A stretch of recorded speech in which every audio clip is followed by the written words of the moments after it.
다니엘서 1장 말씀입니다. 다니엘서 1장 1절에서 7절 말씀.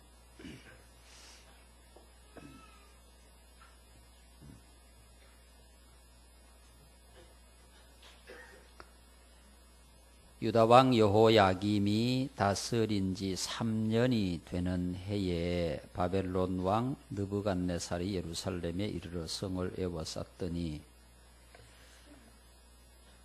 주께서 유다왕 여호야김과 하나님의 전 그릇 얼마를 그의 손에 넘기심에 그가 그것을 가지고 신할 땅 자기 신들의 신전에 가져다가 그 신들의 보물 창고에 두었더라.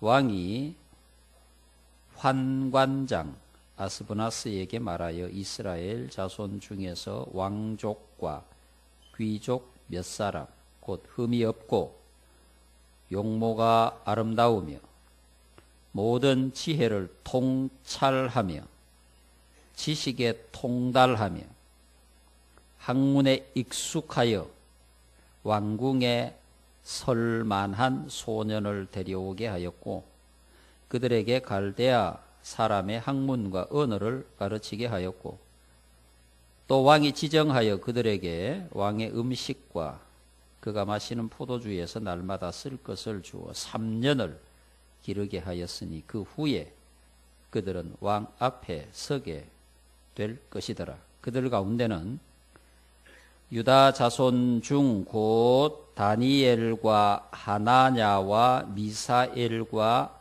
아사랴가 있었더니 환관장이 그들의 이름을 고쳐 다니엘은 벨드사살이라 하고 하나냐는 사드락이라 하고 미사엘은 메삭이라 하고 아사랴는 아벳느고라 하였더라. 아멘. 축복합니다. 사랑합니다. 반갑습니다.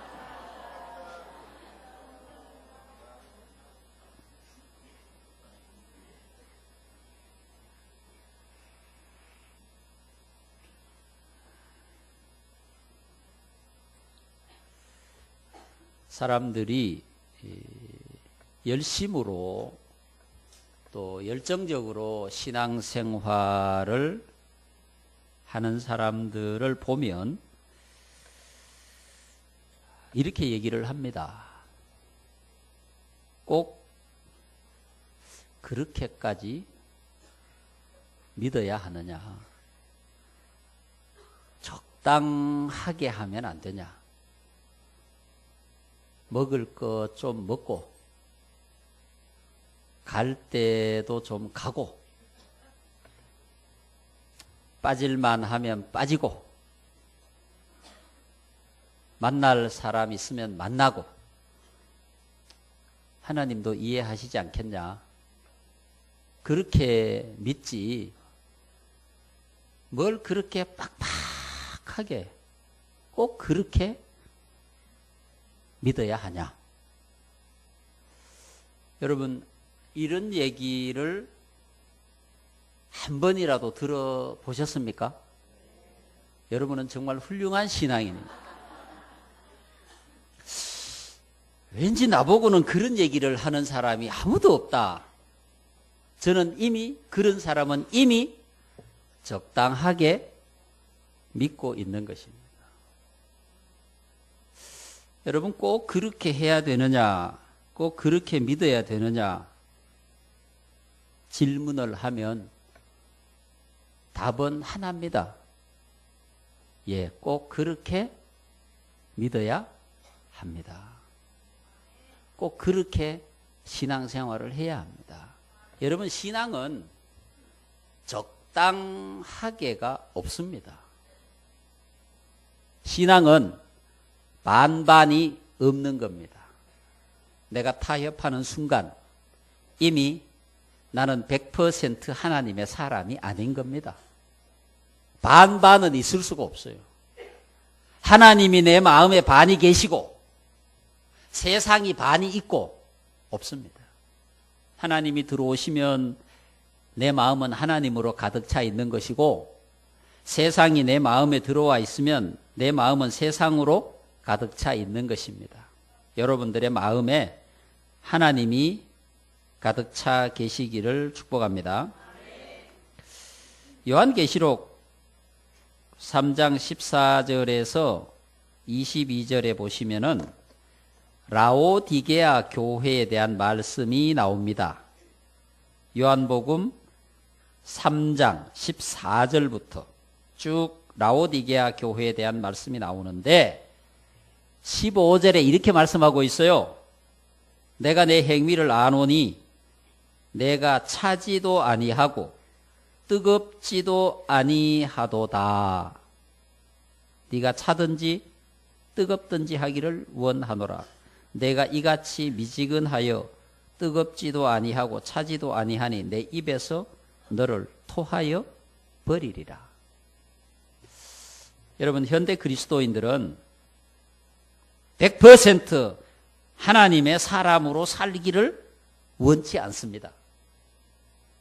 100% 그리스도인이 되는 걸 원하지 않습니다. 전체가 믿음으로 가득 차기를 원하지 않는다 이 말이에요. 그냥 적당하게 하나님도 조금, 세상도 조금, 필요할 때는 또 하나님도 찾아야 되니까, 여러분 급하면 또 하나님을 찾아야 되니까 하나님도 버릴 수 없고, 그렇다고 또 세상도 단절할 수 없고, 이런 신앙생활을 하는 사람들이 많이 있습니다. 여러분, 사람들이 여러분에게 꼭 그렇게 믿어야 하냐, 적당하게 하면 안 되겠냐, 그냥 적당하게 한 잔 먹으면 되지 왜 무르익은 분위기를 다 깨냐, 그죠? 막 분위기가 무르익어 가지고 막 다들 그냥 좋아하는데 분위기를 깨는 사람이 있잖아요. 꼭 그렇게 예수 믿어야 되냐 물으시거든. 꼭 그렇게 예수 믿으라고 했다. 누가 그랬냐? 성경이. 이기주 목사가 아니고 성경이 그렇게 말씀하셨다. 예. 우리의 믿음은 반이 없습니다. 적당히가 없습니다. 타협이 없습니다. 100% 하나님의 사람으로 살아가기를 축복합니다. 여러분, 다니엘에 관한 얘기가 여러분 잘 아시죠? 오늘 본문에 보니까 유다 왕 여호야김이 다스린 지 3년이 되는 해에 바벨론 왕 느부갓네살이 예루살렘에 이르러 성을 에워쌌다. 포위가 됐죠. 망했습니다. 그래서 그 중에 오늘 여기 4절의 말씀에 있는 대로 흠이 없고 용모가 아름답고 지혜를 통찰하고 지식에 통달하고 학문에 익숙하여 왕궁에 설만한 소년, 그 느부갓네살이 바벨론 왕궁에서 쓸 수 있는 인재를 뽑아간 거예요.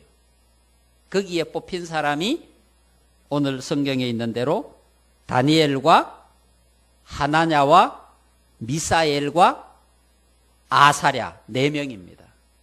사실 우리가 이 다니엘의 세 친구의 이름을 환관장이 바꾸어진 이름에 더 익숙해 있죠. 사드락과 메삭과 아벳느고인데 앞에 있는 이름은 잘 몰라요. 하나냐, 미사엘, 아사랴. 사실은 이 세 사람의 이름이 사드락과 메삭과 아벳느고로 바꾸어진 것 자체가 이미 그들을 하나님의 사람에서 바벨론의 느부갓네살의 사람으로 만드는 과정에 있었던 거죠. 여러분, 하나님의 사람은, 믿음의 사람은, 예수의 사람은 분명히 예수의 사람, 하나님의 사람, 믿음의 사람이 가는 길이 따로 있습니다. 인정하십니까? 목표가 따로 있는 겁니다. 목적이 따로 있는 겁니다. 삶의 방식이 다릅니다. 세상 사람들이 걸어가는 삶의 방식과 우리가 예수 믿는 사람이 살아가는 삶의 방식이 다릅니다.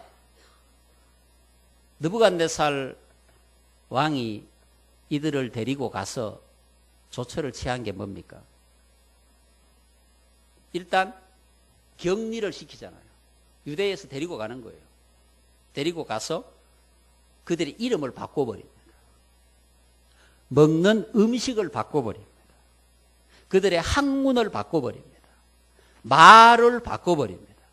이런 과정을 통해서 하나님의 사람이었던 이 네 사람을 바벨론의 사람으로 바꾸는 거예요. 여러분, 사실 어떤 의미에서 보면 나라가 망했는데 다니엘과 하나냐, 미사엘과 아사랴는 자기 인생에 굉장한 기회를 잡았다고 할 수도 있죠. 성공할 수 있는 기회잖아요. 바벨론이라고 하는 큰 나라에 왕의 택함을 받아서 훈련받고 있으니까 앞으로 어떤 자리에 올라갈 수도 있는 기회를 잡은 것일 수도 있잖아요. 그러나 그들에게 있어서 그들의 믿음에는 굉장히 큰 위기가 온 것이다 라고 할 수 있습니다. 이름을 왜 바꾸었을까요? 여러분, 다니엘이라고 하는 이름의 뜻은 하나님이 나의 법관이시다, 이런 뜻입니다. 하나냐는 여호와는 은혜로우시다. 미사엘은 하나님과 같은 자가 누가 있겠느냐. 아사랴는 하나님이 나를 도우신다. 다 이런 뜻이에요. 그들의 이름의 중심에 누가 계십니까? 하나님이 계시는 거예요. 그런데 환관장이 그들의 이름을 바꿔버렸죠. 다니엘은 벨드사살이라고 바꿔버렸어요. 그리고 하나냐는 사드락으로, 미사엘은 메삭으로, 아사랴는 아벤누고로 바꿨는데 이들의 이름의 공통점이 뭐냐? 바벨론 사람들이 섬기는 신들의 이름입니다. 하나님의 사람의 이름을 바벨론의 신들의 이름으로 바꿔버린 거예요. 그리고 나서 그들에게 지금까지 먹어왔던 음식을 먹지 못하게 하고 왕이 정하여 준 바벨론의 음식을 먹게 한 겁니다. 뿐만 아니라 바벨론의 학문을 하게 했고, 뿐만 아니라 바벨론의 말을 배우게 했습니다. 음식과 말은 그들의 문화고 종교입니다. 여러분, 우리가 생각할 때 굉장한 기회를 잡은 거잖아요. 바벨론이라고 하는 큰 나라에 훌륭한 자리에, 높은 자리에 오를 수도 있는, 그럼 그들이 시키는 대로 해서 주는 거 먹고 가르치는 거 배워서 훌륭한 사람이 되어서 하나님의 영광을 드러내자, 그럴 수도 있는 거잖아요. 근데 여러분, 다니엘과 그의 세 친구들은 8절 말씀에 보면 다니엘은 뜻을 정하여 왕의 음식과 그가 마시는 포도주로 자기를 더럽히지 아니하리라 하고 자기를 더럽히지 아니하도록 환관장에게 구하였다. 다니엘이 뜻을 정한 겁니다. 지금까지 먹어왔던 유대의 음식을 먹지 말고 왕이 주는 음식을 먹으라고 명령을 내렸는데 뜻을 정하여 나는 그것을 먹지 않겠다. 여러분, 다니엘이 꼭 그렇게 해야 됩니까? 맛있는 음식, 주는 음식 먹어도 되잖아요. 그거 먹고 믿음을 지킬 수 있잖아요. 그렇지 않습니까? 음식을 먹는다고 믿음을 버리는 겁니까? 아니잖아요. 근데 다니엘의 마음 가운데는 어떤 생각이 있었습니까? 왕의 음식과 그가 마시는 포도주를 먹는 것은 내가 그에게 굴복하는 것이다. 하나님을 버리고 그를 선택하는 것이다 라고 생각했기 때문에 그걸 먹지 않겠다는 거예요. 그래서 자기들을 책임지고 있는 환관장에게 요청을 하지 않습니까? 환관장이 다니엘에게 이르되 내가 내 주 왕을 두려워하노라. 다니엘이 우리가 그 음식을 먹지 않고 우리가 지금까지 먹어왔던 음식을 먹게 해 주십시오 라고 부탁을 했을 때 환관장이 아니다. 왕이 나에게 명령을 했는데 만약에 네가 이 음식을 먹지 않고 너의 얼굴이 초췌해지거나 건강이 나빠지면 나는 죽을 수도 있다. 그렇지만 환관장이 다니엘에게 다니엘의 뜻을 받아들여서 다니엘이 일시 동안 음식을 먹을 수 있도록 열흘 동안 시험을 해봅니다. 과거에 먹던 음식을 먹어도 더 얼굴이 좋은지 건강한지. 그런데 하나님께서 은혜를 주셔서 13절에 보니까 당신 앞에서 우리의 얼굴과 왕의 음식을 먹는 소년들의 얼굴을 비교하여 보아서 당신이 보는 대로 종들에게 행하소서 하매 그가 그들의 말을 따라 열흘 동안 시험하더니 열흘 후에 그들의 얼굴이 더욱 아름답고 살이 더욱 윤택하여 이렇게 말씀하고 있지 않습니까? 여러분, 하나님께서 우리에게 위기의 기회도 주시고 축복의 기회도 주십니다. 위기의 기회든 축복의 기회든 상관없이 우리가 지켜가야 하는 것은 믿음과 하나님을 향한 우리의 마음이라는 거예요. 여러분, 세상을 살아가면서 믿음을 지키기가 쉽지 않습니다. 가야 할 곳도 많고 먹어야 할 것도 많고 만나야 할 사람도 많은데 믿음을 지키려고 하니까 가야 할 것도 구별해야 되고 먹어야 할 것도 구별해야 되고 해야 할 말도 구별해야 돼요. 어렵다는 거죠. 꼭 그렇게 해야 되느냐라고 하는 질문을 우리가 정말로 많이 받습니다. 좀 적당히 하면 안 되느냐? 적당히 믿으면 안 되느냐?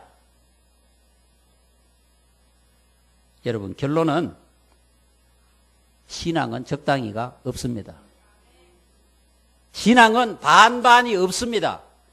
하나님도 기쁘게 하고 세상도 기쁘게 하는 것은 없습니다. 나도 즐겁고 하나님도 즐거운 것은 없습니다. 내가 내 욕심을 따라서 살면 하나님 앞에 영광이 되지 않습니다. 꼭 그렇게 해야 되느냐 질문하면 우리는 간단하게 꼭 그렇게 해야 합니다. 라고 우리가 대답을 하면 되는 것입니다. 꼭 예배 드려야 되느냐? 예, 꼭 예배를 드려야 합니다. 꼭 기도해야 하느냐? 예, 꼭 기도해야 합니다. 적당하게 감사하게 생각하고 밥 먹으면 되지 그 수많은 사람들 앞에서 꼭 기도를 해야 되냐? 그냥 마음속으로 그냥 하나님 주셔서 감사합니다. 오늘 잘 먹겠습니다. 사람이 너무 많아가 좀 창피하고 그냥 기도 그냥 이렇게 감사하고 먹으니까 이해해 주세요. 꼭 여러분 그렇지 않습니까? 그러나 하나님이 우리의 원하시는 것은 어떤 경우에 있어서도 우리의 신앙과 믿음이 타협하는 것을 결코 원치 않습니다. 여러분, 순교라는 게 뭡니까? 궁극적으로 예수를 위해서 죽는 것인데 우리의 일상생활 가운데서 만나는 사건들 속에서 세상을 버리고 나를 버리고 편리함을 버리고 하나님을 선택하는 것, 믿음을 선택하는 것, 그것이 순교라고 생각을 합니다. 우리가 순교한다는 그거예요. 나의 이익을 버리는 거예요.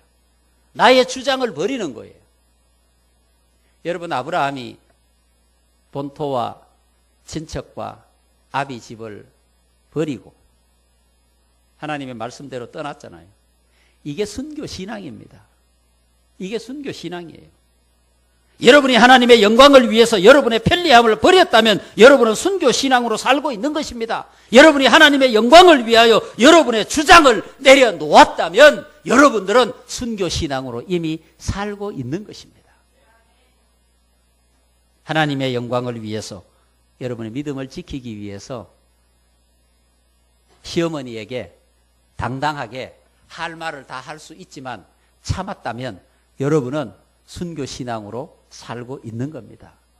오늘 우리에게 필요한 게 그겁니다. 정말 우리가 신앙생활하면서 꼭 그렇게 해야 될까 생각되는 부분들이 많이 있지만 그러나 양보하지 아니하고 예수의 말씀과 진리에 따라서 하나님의 영광을 위해서 하나님의 말씀을 따라서 말씀대로 살아가는 믿음의 원칙이 여러분에게 있다면 여러분들은 분명히 이미 순교 신앙으로 살고 있는 것입니다. 나를 버리는 겁니다. 나를 포기하는 겁니다. 내가 양보하는 것입니다. 그것이 순교 신앙입니다. 할렐루야. 예수님의 삶이 그렇지 않습니까?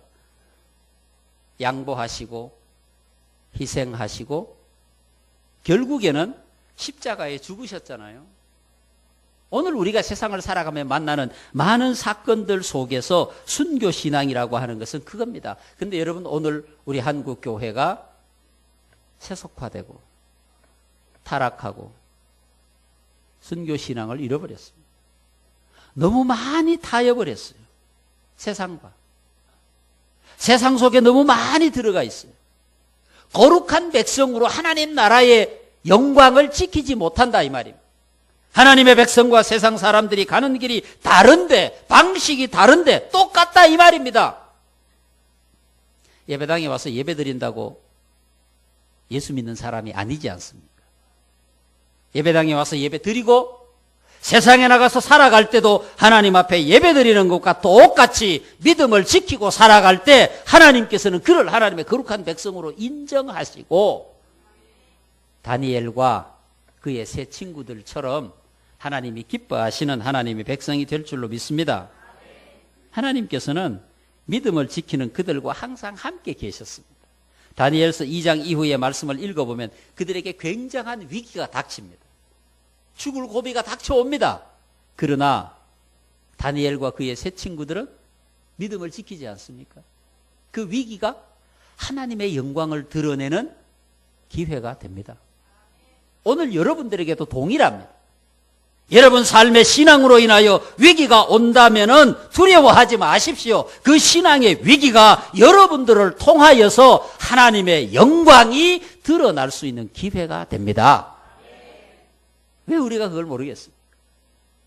세상의 욕심을 버리고 세상의 두려움을 버리고 하나님을 향하여 나아갈 때 우리는 우리로 통하여 드러나는 하나님의 영광을 보게 될 것입니다. 우리로 통하여 나타나는 하나님의 기적을 보게 될 것입니다. 하나님의 영광이 결국 우리를 통하여 드러나게 된다 그 말입니다. 다시 여러분에게 질문합니다.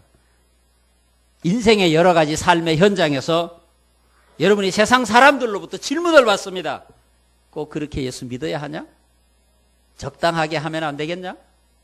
그런 질문을 받을 때 여러분은 여지없이 꼭 그렇게 해야 합니다. 주일 한 번 빠지면 안 되겠냐? 예, 빠지면 안 됩니다. 하나님께서 그렇게 말씀하셨기 때문에 나는 주일 하나님 앞에 예배를 드려야 합니다. 하나님 앞에 예배드리는 일이 가장 소중하고 그것을 통하여 하나님이 우리에게 말씀해 주시고 축복하시기 때문에 나는 그 자리에 반드시 있어야 합니다. 이렇게 대답할 수 있는 믿음이 여러분에게 있어야 하는 겁니다. 신앙의 순수함, 신앙의 원리, 신앙의 원칙을 여러분들이 지켜가야 합니다. 너무 많이 타협해 있습니다. 너무 많이 세속화되어 있습니다. 교회가 능력을 잃어버린 이유가 거기에 있습니다. 우리가 신앙의 원칙과 순수성을 회복할 때 능력 있는 교회가 됩니다. 오늘 여러분들의 삶을 통해서 이 땅이 변하고 하나님의 영광이 드러나기를 축복합니다. 그러기 위해서는 여러분들이 반드시 신앙의 원칙과 원리를 지켜가야 합니다. 꼭 그렇게 해야 되느냐? 예, 꼭 그렇게 해야 합니다. 할렐루야. 기도하겠습니다.